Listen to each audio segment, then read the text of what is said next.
Assassins économiques, sommes les réels responsables dans la création du premier véritable empire global. Et nous travaillons de nombreuses façons différentes.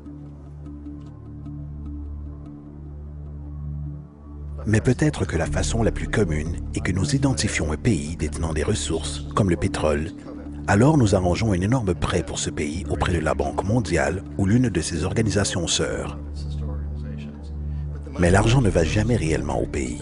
À la place, il est utilisé par nos grosses corporations pour construire des projets d'infrastructure dans ce pays. Centrales énergétiques, parcs industriels, ports, des choses qui profitent à quelques personnes riches de ce pays en plus de nos grosses corporations. Mais certainement pas à la majorité des gens du tout. Dans tous les cas, les gens, dans l'ensemble du pays, conservent une dette énorme. C'est tellement une grosse dette qu'ils ne peuvent payer. Et cela fait partie du plan. Donc, à un moment, nous, assassins économiques, revenons auprès d'eux et disons « Écoutez, vous nous devez énormément d'argent. Vous ne pouvez pas payer votre dette. Alors vendez-nous votre pétrole à bon marché pour nos compagnies pétrolières. Permettez-nous de construire une base militaire dans votre pays ou envoyer des troupes pour supporter les nôtres à un endroit du monde comme l'Irak ou votez avec nous dans le prochain vote aux Nations Unies pour que leurs compagnies d'électricité deviennent privatisées ou leur eau et systèmes de canalisation soient privatisés et vendus aux sociétés états-uniennes ou autres sociétés multinationales. Donc, il y a une multitude de choses et manières typiques dont le FMI et la Banque mondiale travaillent. Ils mettent un pays en dette et cette dette est si grosse qu'elle ne peut être remboursée. Après quoi, elle offre de financer à nouveau cette dette et se faire payer plus d'intérêts. Et vous demandez ce quiproquo que vous appelez conditionnalité, terme du FMI désignant certaines exigences ou bonne administration, ce qui signifie qu'ils doivent vendre leurs ressources, incluant plusieurs de leurs services sociaux, leurs sociétés de maintenance, leur système scolaire, parfois leur système pénal, leur système d'assurance à des sociétés étrangères. Donc c'est un double, triple, quadruple renvers dévastateur. Le besoin d'un tueur à gages économique est né au début des années 50, alors que Mossadegh venait d'être élu démocratiquement en Iran.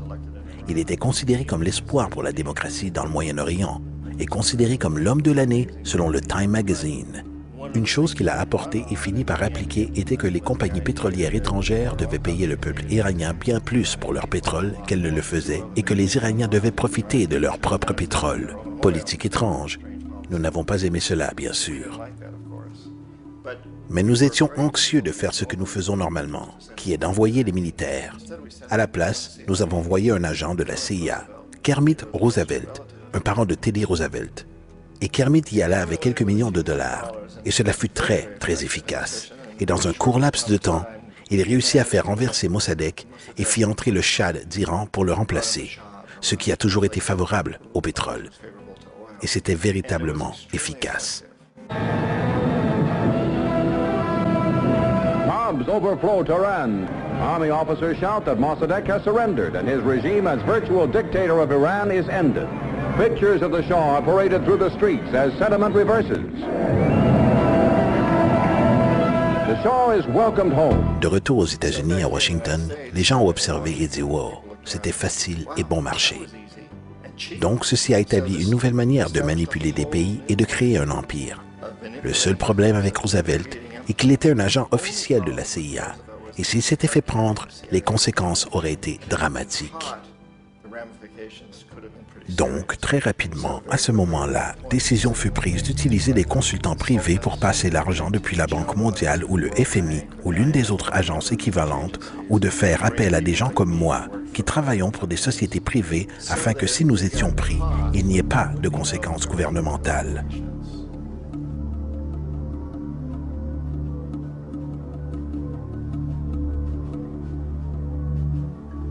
Lorsqu'Arbenz est devenu président du Guatemala, le pays était sous l'attelage de la société United Fruit, la grande corporation internationale. Et Arbenz a utilisé cette annonce qui disait « Nous voulons redonner la terre au peuple ». Et une fois au pouvoir, il mit en place une politique qui aurait réalisé exactement cela, redonner au peuple les droits sur la terre. United Fruit n'ont pas vraiment apprécié. Alors ils embauchèrent une entreprise de relations publiques pour convaincre le peuple des États-Unis, les citoyens des États-Unis, la presse des États-Unis et le Congrès des États-Unis qu'Arbenz était un pantin soviétique et que si nous lui permettions de rester au pouvoir, les Soviétiques auraient un pied dans cet hémisphère. Et à cette période, il y avait une énorme peur de la terreur rouge, la terreur communiste. Donc, pour faire une histoire courte, De cette campagne de relations publiques émergea un engagement de la part de la CIA et des militaires pour destituer cet homme. Et en fait, nous l'avons fait. Nous avons envoyé des avions, des soldats, des chacals. Nous avons envoyé tout le nécessaire pour le faire sortir. Et nous l'avons sorti. Et aussitôt qu'il fut relevé de ses fonctions, le nouveau qui le remplaça rétablit tout pour les grosses corporations internationales, United Fruit incluse. L'Équateur a très longtemps été gouverné par des dictateurs pro-états-uniens, souvent relativement brutaux. Alors, il a été décidé qu'il aurait une véritable élection démocratique. Yameroldos concourut, et son objectif principal, disait-il, en tant que président, était de faire en sorte que les ressources de l'Équateur soient utilisées pour aider le peuple. Il gagna, de très loin, avec plus de voix que n'importe qui n'ait jamais eu en Équateur. Et il commença à appliquer ses politiques pour s'assurer que les profits du pétrole soient là pour aider le peuple. Eh bien, nous ne l'avons pas apprécié aux États-Unis. J'ai été envoyé comme l'un des assassins économiques pour changer Roldos, pour le corrompre, pour le rapprocher, pour lui faire savoir, vous savez, tu peux devenir très riche si toi et ta famille jouez selon nos règles. Mais si vous continuez à appliquer cette politique que vous avez promis, vous allez partir. Il n'a rien voulu savoir. Il a été assassiné. Aussitôt que l'avion s'écrasa, toute la zone a été bouclée. Les seules personnes autorisées étaient les militaires américains d'une base proche et quelques militaires équatoriens. Quand une investigation fut lancée, 2 témoins clés moururent dans un accident de voiture avant d'avoir une chance de témoigner. Un tas de choses très étranges se sont passées autour de l'assassinat de Yameroldos. Je n'avais, comme la plupart des gens qui ont observé le cas, absolument aucun doute qu'il s'agissait d'un assassinat. Et bien sûr, dans ma position d'assassin économique, je m'attendais toujours à ce que quelque chose arrive à Yamé. Que ce soit un coup d'État ou un assassinat, je n'étais pas sûr, car il ne se laissait pas corrompre, et il ne se serait jamais permis d'être corrompu de la manière que nous le voulions.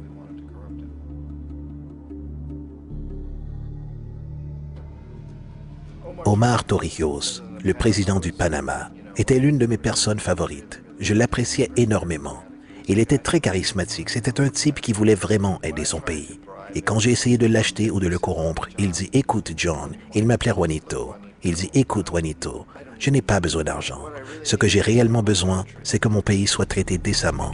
J'ai besoin que les États-Unis paient la dette qu'ils doivent à mon peuple pour tous les dégâts que vous avez causés ici. J'ai besoin d'être dans une position où je puisse aider les autres pays latino-américains à gagner leur indépendance et d'être libérés de cette terrible présence venant du Nord. Vous nous exploitez terriblement. J'ai besoin que le canal du Panama revienne dans les mains du peuple panaméen. C'est tout ce que je veux. Donc, laissez-moi tranquille. N'essaie pas de m'acheter.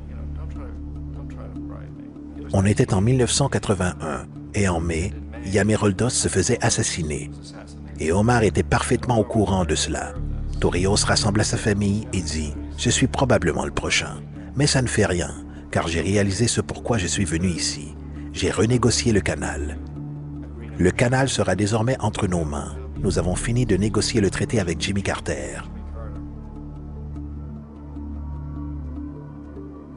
En juin de la même année, 2 mois plus tard, il s'écrasa aussi dans un accident d'avion, qui, il n'y a aucun doute, fut exécuté par les chacals commandités par la CIA. Une énorme quantité de preuves, dont celle d'un agent de sécurité de Torrijos, lui donna au dernier moment, alors qu'il montait dans l'avion, un magnétophone. Un petit magnétophone qui contenait une bombe.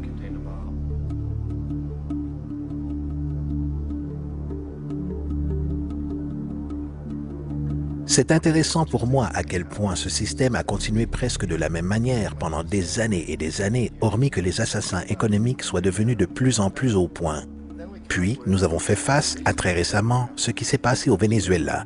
En 1998, Hugo Chavez se fait élire président, succédant à une longue lignée de présidents qui ont été très corrompus et qui ont littéralement détruit l'économie du pays. Et Chavez fut élu au milieu de tout cela.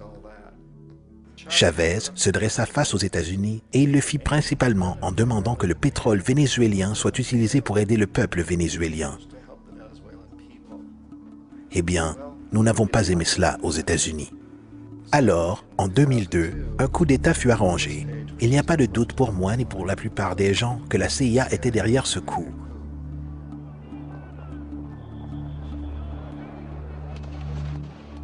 La manière dont ce coup a été fomenté était très caractéristique de ce que Kermit Roosevelt a fait en Iran. De payer des gens pour sortir dans la rue, pour troubler, pour protester, pour dire que Chavez était très impopulaire. Vous savez, si vous faites appel à quelques milliers de personnes pour faire cela, la télévision peut donner l'impression qu'il s'agit de tout le pays et les choses commencent à bourgeonner. Excepté que dans le cas de Chavez, il a été assez intelligent et le peuple était si fortement pour lui qu'ils l'ont surmonté. Ce qui fut un moment phénoménal dans l'histoire de l'Amérique latine.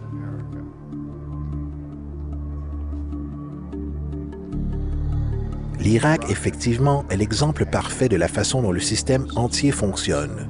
Donc, nous, assassins économiques, sommes la première ligne de défense. Nous entrons, nous essayons de corrompre les gouvernements et de les faire accepter des prêts énormes qui sont alors utilisés comme moyen de les posséder littéralement. Si nous échouons, comme j'ai échoué au Panama avec Omar Torrijos et en Équateur avec Yamé Roldos, des gens qui ont refusé d'être corrompus, alors la seconde ligne de défense est d'envoyer les chacals. Et soit les chacals renversent le gouvernement, soit ils l'assassinent. Et une fois que c'est arrivé et qu'un nouveau gouvernement est mis en place, il sera au garde à vous, car le nouveau président sait ce qu'il arrivera s'il s'en écarte. Dans le cas de l'Irak, ces deux moyens ont échoué. Les assassins économiques n'ont pas été capables de percer Saddam Hussein. Nous avons essayé avec acharnement. Nous avons essayé de lui faire accepter des marchés très similaires à ce que la famille princière saoudienne a accepté en Arabie Saoudite. Mais il n'accepta pas. Et donc, les chacals ont débarqué pour l'arracher. Ils n'ont pas réussi. Sa sécurité était très bonne. Après tout, il a, à un moment, travaillé pour la CIA. Il avait été embauché pour assassiner un ancien président d'Irak et a échoué. Mais il connaissait les systèmes. Donc, en 91, nous avons envoyé les troupes et nous avons détruit la défense irakienne. Puis, nous avons présumé à ce moment que Saddam Hussein se dévoilerait. Nous aurions pu bien sûr le soutirer à ce moment, mais nous ne le voulions pas. Il est le genre d'homme fort que nous aimons. Il contrôle son peuple. Nous pensions qu'il contrôlerait les Kurdes et qu'il garderait les Iraniens dans leurs frontières et continuerait à extraire du pétrole pour nous. Et qu'une fois après avoir détruit son armée, qu'il se dévoilerait. Donc, les assassins économiques y retournèrent dans les années 90, sans succès. S'ils avaient réussi, il serait encore au pouvoir du pays. Nous lui aurions vendu tous les avions de combat qu'il voulait, et tout ce qu'il voulait. Mais ils n'y arrivèrent pas. Ils échouèrent. Les chacals n'arrivèrent pas à le récupérer à nouveau. Alors nous y avons envoyé l'armée. Encore une fois, et cette fois, nous avons fait la totale. Et l'avons retiré. Et par la même occasion, avons créé pour nous-mêmes quelques affaires de construction très lucratives pour reconstruire le pays que nous avions réellement détruit. Ce qui est une véritable affaire pour qui détiennent des sociétés en bâtiment. De grosses. Donc, l'Irak montre les trois étapes. Les assassins économiques y ont échoué, les chacals y ont échoué, et donc, mesure finale, l'armée s'y est rendue. Et c'est de cette manière que nous avons réellement construit un empire. Mais nous l'avons fait subtilement. C'est clandestin. Tous les empires du passé ont été érigés par l'armée, et tout le monde savait qu'ils étaient en train de le construire. Les Anglais savaient qu'ils étaient en train de les construire, les Français, les Allemands, les Grecs, et ils en étaient fiers. Ils avaient toujours quelques excuses telles que propager la civilisation, propager une religion, quelque chose comme cela. Mais ils savaient qu'ils étaient en train de le faire. Pas nous. La majorité de la population aux États-Unis n'a aucune idée que nous vivons pour le bénéfice de l'empire clandestin.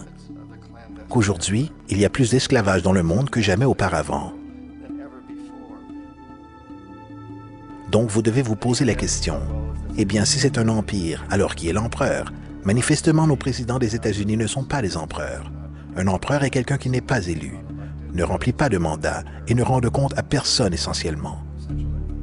Donc, vous ne pouvez pas étiqueter nos présidents de cette façon. Mais nous avons ce que je considère être l'équivalent d'un empereur. Et c'est ce que j'appelle la corporatocratie.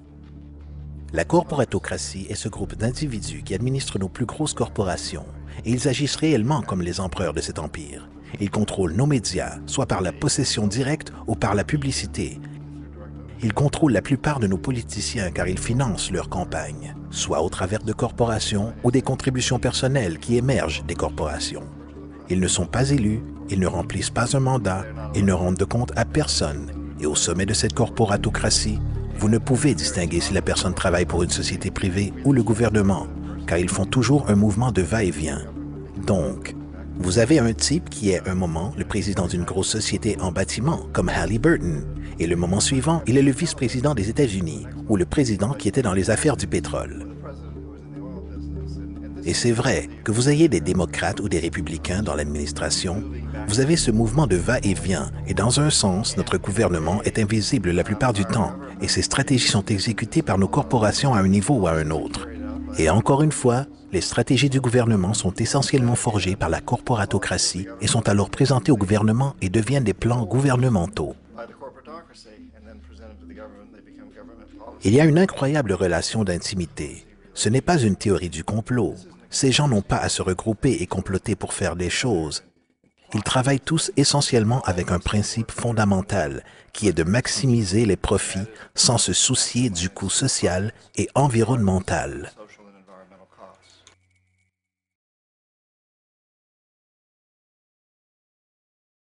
Cette opération de manipulation par la corporatocratie au travers des dettes, corruption et renversement politique est appelée mondialisation. Tout comme la Réserve fédérale garde le public américain dans une position de servitude au travers de dettes, de l'inflation et des intérêts, la Banque mondiale et le FMI exécutent ce rôle à l'échelle mondiale. L'arnaque de base est simple. Mettez un pays en dette, vous divisez le peuple en querelle ou en corrompant le chef de ce pays qui impose des conditionnalités ou une politique d'ajustement structurel, souvent constituée de ceci. La dévaluation monétaire. Lorsque la valeur d'une monnaie chute, il en est de même pour tout ce qui est évalué par elle, ce qui rend les ressources locales disponibles pour les pays prédateurs à une fraction de leur valeur. De larges coupes dans les programmes sociaux, incluant en général l'éducation et la santé, compromettant le bien-être et l'intégrité d'une société laissant le public vulnérable à l'exploitation. Privatisation des entreprises publiques signifie que les systèmes socialement importants peuvent être achetés et contrôlés par des corporations étrangères pour le profit. Par exemple, en 1999, la Banque mondiale insista pour que le gouvernement bolivien vende le système public d'approvisionnement d'eau de sa troisième ville la plus grande à une subdivision de la société états-unienne Bechtel. Aussitôt que ça se produisit, la facture d'eau des résidents locaux, déjà appauvris, grimpa en flèche. Il a fallu attendre une véritable révolte du peuple pour que le contrat de Bechtel soit annulé. Ensuite, il y a la libération des échanges, ou l'ouverture de l'économie en retirant toutes les restrictions sur les échanges extérieurs, ce qui permet un certain nombre de réalisations économiques abusives, telles que l'importation massive de produits par les sociétés transnationales, disloquant la production indigène et ruinant l'économie locale. Un exemple est la Jamaïque, qui, après avoir accepté des prêts et des conditionnalités de la Banque mondiale, a perdu son plus grand marché de récolte en raison d'une compétition avec les importations de l'Ouest. Aujourd'hui, d'innombrables agriculteurs sont sans travail car ils sont incapables de rivaliser contre les grosses sociétés. Une autre variation est la création de nombreux apparemment inaperçus, non régulés, inhumaines fabriques de vêtements qui profitent d'une privation économique imposée. De plus, en raison d'une production non régulée, la destruction environnementale est perpétuelle, étant donné que les ressources d'un pays sont souvent exploitées dans l'indifférence des corporations, tout en générant délibérément de larges quantités de polluants. La plus grande poursuite judiciaire environnementale dans l'histoire du monde aujourd'hui est menée par 30 000 Équatoriens et Amazoniens contre Texaco, qui est maintenant détenu par Chevron. Donc c'est contre Chevron, mais pour des activités menées par Texaco. Ils ont estimé que Exxon Valdez a déversé 18 fois plus sur la côte de l'Alaska. Dans le cas de l'Équateur, ce n'était pas un accident. La compagnie pétrolière l'a fait intentionnellement. Ils savaient qu'ils allaient faire des économies plutôt que de prendre des dispositions appropriées. De plus, un simple regard sur la performance de la Banque mondiale révèle que l'institution qui proclame publiquement d'aider les pays pauvres à se développer et d'atténuer la pauvreté n'a rien fait d'autre que d'augmenter la marge entre la pauvreté et la richesse, alors que les profits des entreprises s'envolent. En 1960, la différence de revenus entre le 5e des gens des pays les plus riches et le 5e des pays les plus pauvres était de 30 contre 1. En 1998, il était de 74 contre 1. Alors que le PNB mondial augmentait de 40% entre 1970 et 1985, la pauvreté augmentait de 17%. Alors qu'entre 1985 et 2000, le nombre de gens vivant avec moins de $1 par jour augmenta de 18%. Même que le Joint Economic Committee du Congrès américain admet qu'un faible 40% des projets de la Banque mondiale est une réussite.